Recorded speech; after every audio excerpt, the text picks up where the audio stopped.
Well, and I think one of the things that's really interesting around your organization, around the idea of IdeaScale is, you talk a lot about getting the democratization of ideas. And, whether it's solving technical debt or whether it's a new marketing campaign, it's really the idea of democratizing the process, allowing input from all levels and building a stronger buy-in with a company. Talk to me a little about where did that idea come from? Sure. And let me just clarify. So what our software does is it allows you to collect ideas from pretty much anybody within the organization or even outside of your customers, your shareholders, and let the best ideas rise to the top, very similar to how a social media platform lets the best posts go up. So, I've had the good fortune of being with IdeaScale for about 2 years, but I didn't actually come up with the great idea to form IdeaScale 15 years ago. That credit goes to two gentlemen, Rob Hamoen and Viv Paskaran.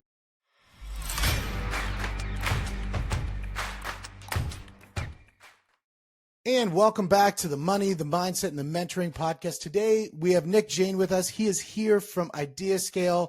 And man, your story is one of the most impactful stories I've heard in a long time. In Canada, we've had a massive rush from India of immigration. And a lot of times people dehumanize the immigration that happens. They just see this mass of people that just come to the country and are completely changing the ecosystem. But I can tell you that when I hear your story, and if the change that you can make in people's lives is the change that happens to the ecosystem, I'm signing on board, because what you've done in your life and the way that you've contributed, I think is just absolutely amazing, especially given where you came from. So Nick, thank you so much for joining the podcast. Thank you again for having me on the podcast, Steve. I'm really excited to be here. Now, Nick, you grew up in a tier 3 city in India, and it's about 2 hours of electricity every day. You had you get water twice a day, and that's sort of where you grew up. And now you're running a tech company and a multinational tech company. That's a big change. How did that experience of your youth shape your opinion of business and how you run your business today? So, look, I had a very typical developing world childhood till I was about 5.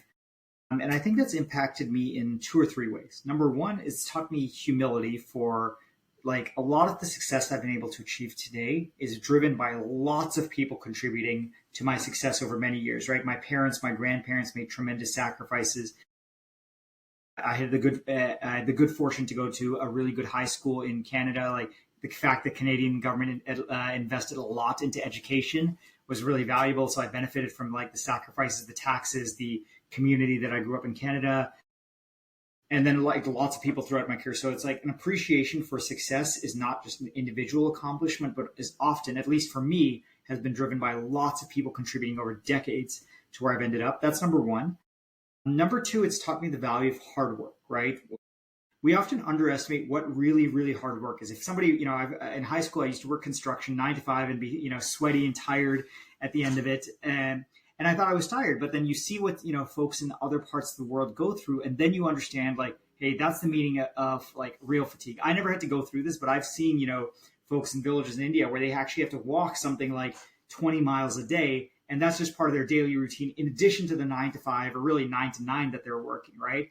And so that's taught me what the meaning of hard work is. And even to this day, right, whether that be my professional life or my family life, I'm still putting forward a lot of hours because I believe that I see that my competitors are in other countries, even within this company. And I have to be willing to work those 60, 80, 90 hour weeks because A, I value that work, but B, I see that folks in other countries certainly are, and we need to stay ahead in what we do. I think most people want to get the result. They don't want to put in the work. And we see that a lot with people who look at across the pond of the person who's making that money, who's creating that success, but they don't look to the work that actually took to actually get there. What advice would you give somebody who has that big idea in them, similar to what, but has limited resources, and sort of similar to what you grew up on? What would you give them, advice that you would give that person? Sure. So first of all, again, come back to hard work. If you get in life what you put into it, right? If you're not willing to work hard, it's very hard to achieve the types of goals you want, whether that be in your love life, whether that be in your professional life, whether that be in your investing life. So don't be afraid of hard work, because if you are, just remember that someone else is willing to outwork you, outcompete you. That's number one. Number two is, if you do have a great idea, you can actually have it realized into value without, even if you come from very scarce resources. And that's because we're very fortunate in like Canada, the United States, a lot of Western countries to have very good capital markets. If you have a great idea, you'll find an investor out there to back you, right? You can, we've all heard of the, thousands of Silicon Valley technology companies that are started by founders who are college students or come from, all over a crazy place in the world. And there's venture capitalists who listen to them. Their entire business is to listen to them, find the cool ideas, and give people the resources to turn these into $1 billion ideas. And they can do that even if you're coming from very humble backgrounds. And that's a really cool privilege that we have if you're living in a developed capitalist country. Absolutely. I think we sometimes don't even realize how lucky we are to live in North America and in the Western culture. I know you were raised by your grandmother, and your grandma was really somebody who thought generationally, was I think looked after, I think what you said was about 4 generations, and really was inspiring. I think the story was very inspiring about hearing what she's done for you. How did that environment influence you to be able to spot a good idea in unexpected places? Sure. So I think 2 things. Number 1 is the ability is really focusing on the long term, right? My grandmother took care of 4 generations of people across 80 or so years. That's thinking in terms of decades or in terms of, lifespans or generations of people. One of the things that's sometimes really difficult when, I run a company, I have to think about making weekly payrolls or thinking about the quarter, reporting to my board annually. Sometimes that becomes too easy to focus on the quarter, the month, the year, reporting to boards, and not thinking about the long term. But there's a lot of opportunities that take a long term to develop. A really good example of this is for the past 2 years, everyone's been talking about ChatGPT and OpenAI and all these AI tools. But ChatGPT was basically doing nothing but just purely doing research for something like 8 years. They didn't have a single dollar of revenue for like 8 years, and they spent all that time just working really hard, thinking ahead, not a quarter, not a week, not a month, not a year, but literally like 10 years ahead. We're going to crank out this research, and then we're going to have this amazing product. So I think the ability to think much, much longer term and continue to invest in something when you really believe it and have the evidence to show for it is something that comes, by virtue of the upbringing and the sacrifice that my folks make for me. What long-term things are you thinking about for your business? Sure. I think I'll give 2 examples. One is for IdeaScale, and then one is kind of in my own personal investing life. So for IdeaScale, one of the things we are really focused on is making long-term investments in the product that aren't obvious today. So a classic example is if for a software, every software has some bugs. Most software companies don't actually invest a lot in their product quality or bugs because salespeople can't sell low bug software. That's not something that people get excited about in your sales pitch, right? But it does show up. So you don't get any revenues for it today. Customers don't comment on it today. But if you think about over the next 3-4 years, you lose fewer customers when your software just works and is not buggy. So we actually invest a ton in high quality software, even though it doesn't generate sales today, because we know it's going to yield benefits 3 to 5 years down the line. The second is in my personal life, I've started doing some real estate investing recently.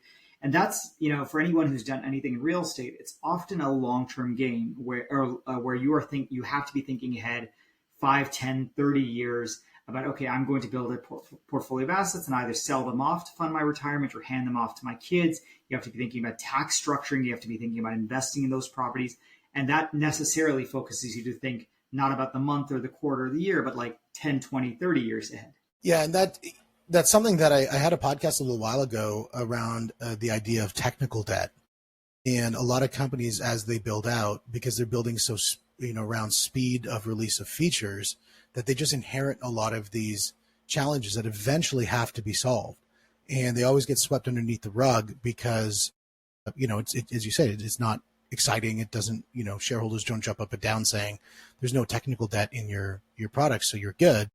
But that idea of having that foresight that eventually you're going to have to solve that big Leviathan ahead of the game is really having that foreshadow to say that you're looking really to the long term. We definitely spend about a third of our resources on reducing the amount of technical debt. It's a never-ending game, but we're always investing behind actually, keeping the backlog as minimal as. Well, and I think one of the things that's really interesting around your organization, around the idea of IdeaScale, is, you talk a lot about getting the democratization of ideas. And, whether it's solving technical debt or whether it's a new marketing campaign, it's really the idea of democratizing the process, allowing input from all levels, and building a stronger buy-in with a company. Talk to me a little about where did that idea come from? Sure. And let me just clarify. So what our software does is it allows you to collect ideas from pretty much anybody within the organization or even outside of your customers, your shareholders, and let the best ideas rise to the top, very similar to how a social media platform lets the best posts go up. So, I've had the good fortune of being with IdeaScale for about 2 years, but I didn't actually come up with the great idea to form IdeaScale 15 years ago. That credit goes to two gentlemen, Rob Hamoen and Viv Paskaran. And their insight, what came out of actually something President Obama did about 10 or 15 years ago, which was President Obama realized the government was very antiquated. We had organizations, multi-billion-dollar organizations within the government that had been around for 200 years, still doing the same thing they were doing in the 1800s. And President Obama was like, we need to be more innovative. And how do we do this? We need software and technology that was very 21st century. So Rob and Viv saw this opportunity that, hey, we need to form an organization that helps large, complex organizations innovate in a more systematic manner. That's where IdeaScale came out of, really the government's imperative to be much more innovative. Since then, we've expanded significantly into the private sector as well. But the idea was large, complex organizations usually suck at being innovative. Let's actually give them a proper tool set to do that more effectively. It was interesting when I listened to a podcast with Lex Friedman talking to Jeff Bezos. Lex asked him about, what really was one of the most important things in their business. And he said was speed to decision. And even though they're just such a massive organization, that ability to be able to make decisions quickly and to see ideas and then capitalize on those, that was something he seemed very proud of. Is that something that you see that's really important for organizations to jump in on? Yeah, so when I was in business school, one of the military guys had mentioned this philosophy called an OODA loop. It was how they trained Air Force pilots back in World War II, which was observe, orient, decide, act, which is kind of like a quick process. And the idea was, even if you have worse planes, if your OODA loop or cycle time is shorter, you can react better than the enemy pilot in a dogfight. So if you can observe what they're doing, if you can orient yourself and understand what's happening in this three-dimensional field that you're fighting in, make a decision and then act on that decision. If you're completing that cycle better than other people, you outcompete them. In business school, they showed us like that same philosophy applies to almost any area of life. It could be one-on-one boxing match. It could be in big corporate strategies. If you're able to observe, orient, decide, and act faster than your competition, you can do that consistently and repetitively. You're just going to crush the competition in almost any sphere of life. Now, when we put the idea of that together with the idea of really formulating ideas where you're almost like, when you think about the idea of your generational approach, where you're thinking, I'm thinking so long term, but yet I'm also looking at making a decision today. How do we reconcile those? Because the long-term thing sometimes makes a little bit more thought, whereas that instant I'm in a dogfight needs that instant action. How do we reconcile those two decision-making processes? I don't think they're that far away, right? Like the thinking long-term just means, okay, am I going to evaluate something just by the impact it has on me today or over the next 10 years? Let's use having, a chocolate bar, right? You can have a chocolate bar and make a decision on having a chocolate bar today because it gives you instant gratification, happiness, but may have a negative health impact on you, 10 years from now if you eat a lot of chocolate or a lot of candy. You also know it may cause you a sugar crash 3 hours from now. So you have that same chocolate bar. You can still make a decision right now, but think about the impact it has on you in the next 5 minutes. You'll feel very happy. 3 hours later, you'll have a sugar crash. And 10 years later, you may have a cavity or, heart disease, right? Obviously not one chocolate bar, but many chocolate bars repeatedly.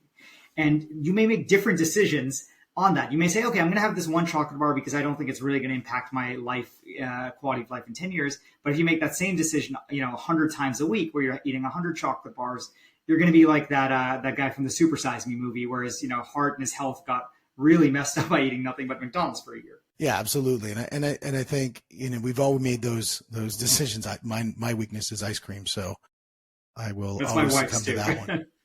Dude, we live across from the best ice cream shop in Philadelphia. And so that's a real problem. That would be terrible. I would literally be on the Super Size Me thing. I would 100%. I'm lucky that it's at least, they closed the Dairy Queen that's at least close to us. So I have to go a distance now, about 20 minutes to get good ice cream. So at least I'm safe from that perspective. So now, when we look at companies, when we talk about, great, we're gonna come up with these ideas, whether they're short term or long term objectives, and we're gonna try to solve those and put them into effect. What strategies have you found most effective to get people to feel connected to an idea, whether they're part of a small team or a global community? Sure. So at IdeaScale, I'd say, and this is, I think we try and run with best practice, and this is what we recommend to our customers and clients as well. The first is let ideas stand on their own merit, regardless of where they come from, whether they come from someone senior, someone with a funny accent, someone who's, in a blue collar job. Let everybody realize that ideas, regardless of where they come from, are valuable, and we value the greatest ideas extraordinarily well here. That's number one. That gets people excited because they know they matter to the organization, regardless of where they sit in the organization. Number two is you actually have to turn those ideas into reality. People react really positively to that. And I'd say number three, do that consistently. Make that a core value of your system or your organization. And I actually had a fourth one, like make your decision-making process clear. Like, what are the goals of your organization? If you are a private, like for IdeaScale, there's a very simple math equation with 4 letters that defines how software companies should run. So there's 4 numbers in there, and everyone in the company knows that whatever they do, whether they're a software engineer, whether they're in sales, whether they're in marketing, whether they're in finance, their job is to move those 4 numbers in certain directions. And if they're not being impactful to the company. And when we make a decision, we make it very clearly like, okay, this idea or this decision impacts these factors within the 4 numbers, or it doesn't. If it doesn't, then it's a stupid decision. If it does, it better move the formula in the right way. It's literally that simple. How does this idea impact one of these 4 numbers? That's all that matters for software, as silly as it sounds. So, and I want to hit those 4 numbers in a minute, because that sounds like you've given me a little bit of a hook there. But I really want to not drop the idea around what you talked around ideas and the meritocracy of ideas, not the source of where the idea came from. So when we're looking at that, when we judge about meritocracy, are you saying, do you blind label where the idea comes from so that there's no bias when you're looking at idea? Is that a principle that you follow, or do you actually know the source of where it came from when you look at it? So you can do both, right? So for example, within our software, you can make everything anonymous or you can make everything transparent. You would intuitively think that making everything anonymous works better because people don't care. But in any well-functioning organization, turns out it doesn't matter. I'm the CEO of the company and I see my ideas downvoted all the time, right? Even though it's got Nick Jain next to my name next to it, people still downvote it. So turns out anonymity doesn't, you would think it makes a difference, but it really doesn't. In any well-functioning organization, people feel comfortable enough to say, this is a dumb idea. I don't care if it comes from the CEO or my boss's boss. It's a dumb idea and I'll vote it down, and that's okay because our organization values my input and the right decision over Nick's ego. And well, the second thing, does that mean that Sally in accounting gets a demotion if she downvotes Nick's? Absolutely not. No. So firstly, we've made it voting anonymous, at least for our internal application. But even if I know, right, like I have people publicly commenting with their names that, hey, Nick, your idea is wrong because of X, Y, Z. And thankfully, I have the humility to know that's okay. But secondly, that's the greatest thing possible for an organization where my employees feel comfortable saying, this is a crappy decision. Don't do it. Right? And it's never hurting me. She's not insulting me personally. She's saying this is a bad idea. And that's okay because I, as an individual, can separate my ego from an idea. Everyone makes mistakes, and that idea is a stupid idea. And then conversely, hopefully once in a while, I come up with good ideas too. Yeah, absolutely. And I think what you've really done when you look culturally is you've really created a culture of, I won't say non-conformance because that's not the intention, but it's almost a culture of conflict.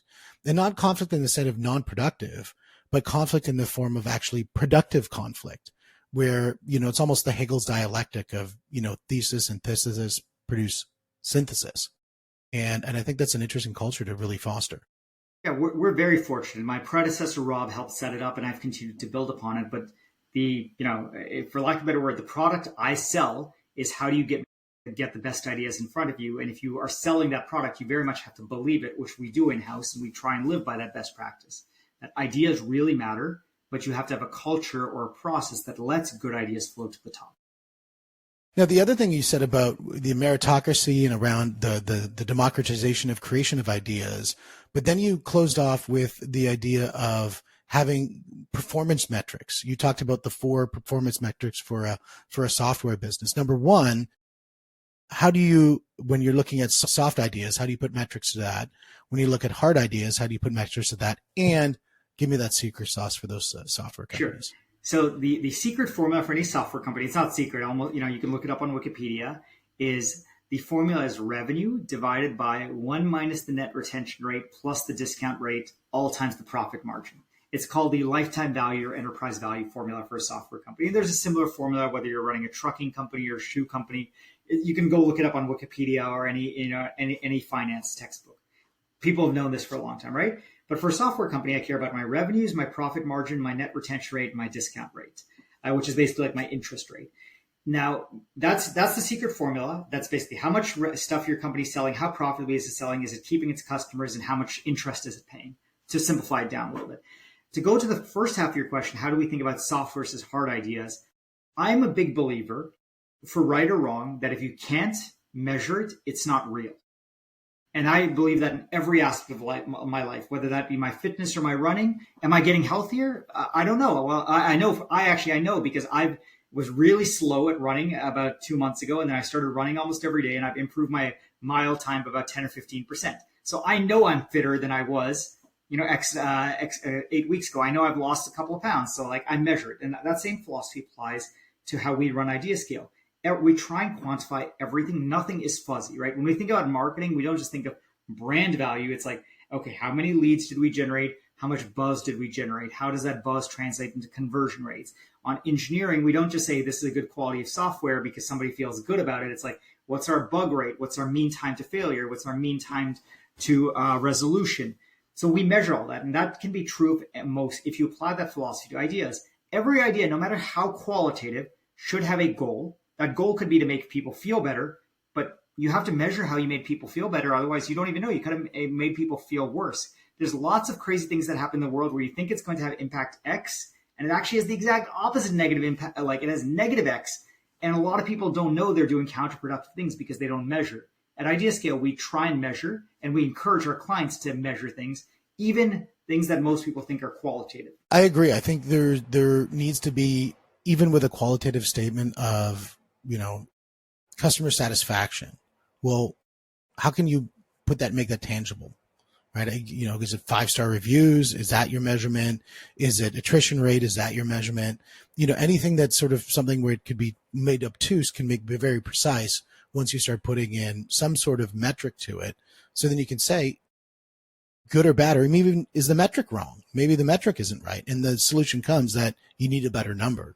And I think the idea of attaching quantitative to every qualitative statement, that not seen a case where that hasn't been true. Yeah. Again, I truly believe that everything in life needs to be measured. Maybe not love or something, but anything in the world of business, if you don't quantify it, it's not real. Yeah. But love can be measured. You can quantify that. How many date nights have you gone on? I actually personally do believe I can, but I don't think my wife would appreciate me trying to quantify love. Well, yeah. So actually, I had a professor in college, David Blanchflower. The area that he became famous for is he went and quantified all the crazy things people don't quantify. So he went and quantified the value of a happy marriage. That's his famous paper. And who is that? What was the name? His name is David Blanchflower. David Blanchflower.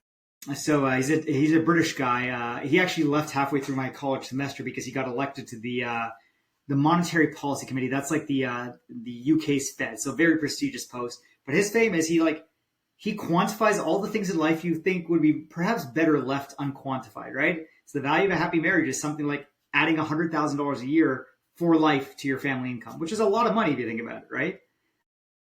Yeah, so for sure. Happy marriages are worth a lot. Well, it's interesting because you look at that and it was written by a guy who now is in you said it, basically it's the Fed exactly. He's no longer there, but this was 10 years ago. But yeah, he left halfway through college because he got this, the opportunity to go run the economics of an entire country.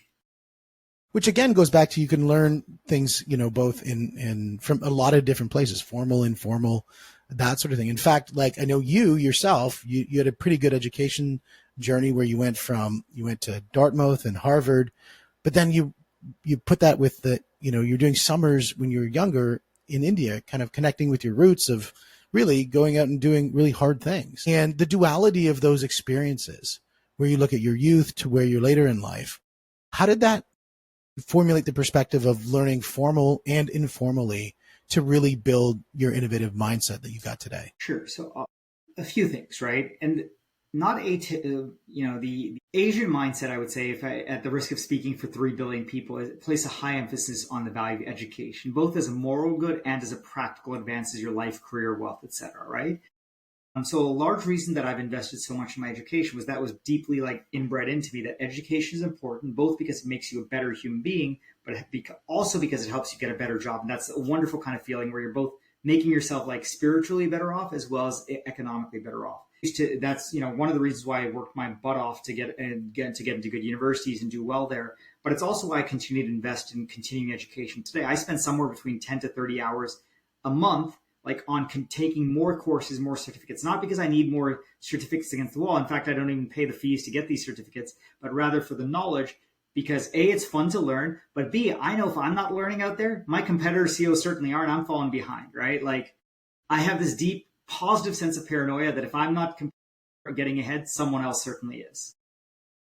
Absolutely. I think, especially once we put in the kerosene of AI into the system, we're looking at things moving at a speed like we've never seen before. And we've had the conversation around if a company isn't constantly learning, it probably is really regressing. Mm-hmm. And from your perspective, how do you take what your belief is of that continuous learning and bake that into the DNA of your company's culture? Sure. So a few things. Number one, we pay for our employees to take as much continuing education as they want to, right? So it's literally, we have a pretty much unlimited budget. If a sales and marketing person says they want to take a sales training course, an engineer says we want to go take this engineering course, we do that. And I, in fact, personally took like some ChatGPT AI engineering course that I went on to our general Slack channel and said, hey guys, I highly recommend this. Everyone in the company should go take. Everyone's using ChatGPT, but how many people have actually studied how to use it effectively, like taken actual courses on it? Because you'll learn some really cool, powerful, tips and tricks. I encourage everyone in the company to do that, but we also have just a carte blanche budget for people to take continuing education, whatever their fields of endeavor are. That's number one. Number two is we're constantly throughout the company sharing ideas on how to make each other better. Like, hey, I discovered this cool new technology, you should use it. Or, hey, we are changing our code base from X to Y. When an engineer says that, and I'm not a trained engineer, when they say that, I'll go read about it, myself, because, hey, this is something cool that I should learn and know about. Maybe it not be relevant to me today, tomorrow, even 5 years from now, but it will be relevant at some point. And then finally is, I think we place setting aside the education aspect, I think we place a strong emphasis on the fact that you need to continue improving both as an individual and as a company, because if you're not, like, again, our competitors are. Right? So we need to be smarter, faster, stronger today than we are tomorrow, tomorrow than we are today. Otherwise, we're falling behind or regressing, in your words. Yeah, absolutely. And I know for you, you've really worked tirelessly to really not only instill this into the company, but really you grind, man. Like at 60 to 90 hours a week, you've got your business, you've got the real estate business with your wife, you're starting to build out the family. As you said, you run, and you're still constantly pushing that state of innovation. It's always interesting to see what sort of is that the fuel that keeps you to run at that pace. Sure. So I had a boss who once said, everyone says they're too busy to do something, but no, being busy is just saying you've prioritized something over something else. And that could be sleep. You've prioritized sleep. It could be you've prioritized your kids. And that's okay. For each individual, their priorities in life are different. For me, I generally enjoy doing all the things that I do, right? So I enjoy running. I'm not running because I want to lose weight or because I want a 6-pack of abs. I'm running because it's fun. It's my meditation, right? I work my butt off for IdeaScale for 2 reasons. Number one, that's my obligation. When you take the CEO job, you have a fiduciary and legal obligation to your employees, to your customers, to your shareholders. But then secondly, I just enjoy building things, right? Like I feel really good about the fact that my company has grown headcount by 25 or 30% over the last couple of years, whereas the average tech company's fired people. I feel really good knowing that I helped create jobs and create employment for people. That's a good feeling. That motivates me in life. So look, I work my butt off. But that's because I'm choosing to prioritize the things in life that give me joy, right? Which is I like building things. I like running. I like spending time with my wife. I'm a big poker player. I like doing those things. There's other things in my life I don't do, right? I don't watch a lot of pro sports because that doesn't give me, a lot of joy in life. I'll watch the occasional like Eagles game, but really that's not my cup of tea. So, I spend less time watching TV than the average person, not because I'm trying to, save time to use wasteful. It's just, it doesn't give me as much joy as like playing a game of poker, for example. Yep. Yep. And I agree. I think a lot of times when people say I'm too busy, it's just saying it's not a priority right now. And that's something that anybody ever says that to me, that's the first thing that goes through my head is they're saying it's not a priority. Which is okay, by the way, right? Like even at work. Totally. Now, looking back on your journey for everything that you've done within the business and personal, speaking about ideas, what's the weirdest, sort of most unexpected place that you saw a great idea come from? Or what's just a really weird idea that came in that was really interesting to see? So this isn't specific to IdeaScale, but there's this really difficult problem in logistics. Like, okay, you have all these countries in the world that don't have great roads, that don't, may not have trucking systems or train systems. How do you get stuff from point A to B? And point B may be a village where it's like, 10 people and a dog, right? Living there. And somebody wanted to figure out like, hey, how do you, figure out how do you get stuff from A to B? And they figured out one of the few things that gets everywhere in the world, no matter how isolated that place is, and that's matchboxes. Turns out, even if you're living in a place without electricity, you still need to light fire. And the easiest way to light fire is matchboxes or matchsticks, because they're super cheap, they're super light, they can be carried on somebody's back, right? And everybody needs fire. It's the one thing most of humanity has had in common for 20,000 years now, right?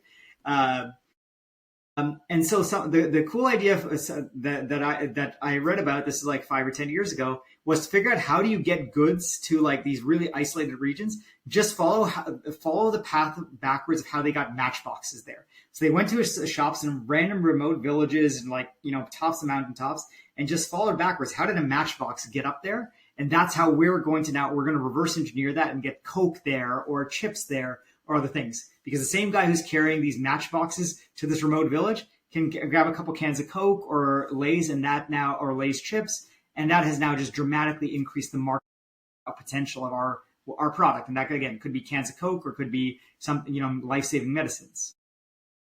Yeah, cans of Coke or life-saving medicines. I'll pick the life-saving medicines. I think so would I, but I'm saying that I'm sure the people who did this probably did it for more Coke than life-saving medicines. They probably did it for more Coke or Pepsi reasons. Such 100%. A great insight that everyone needs fire. Going back to like that primordial need that like regardless of where in the world or how many thousands of years you look back, everybody's had fire, and like we still want to light fire today.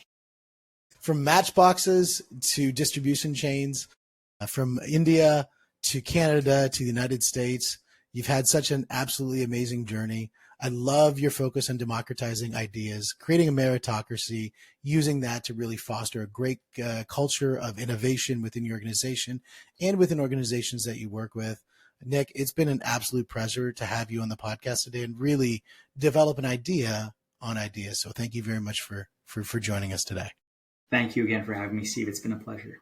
Now, one of the things I thought was really great with your company, I know this is a shameless plug for you, but the idea is IdeaScale, you can actually, as a smaller company, get a copy of it for free.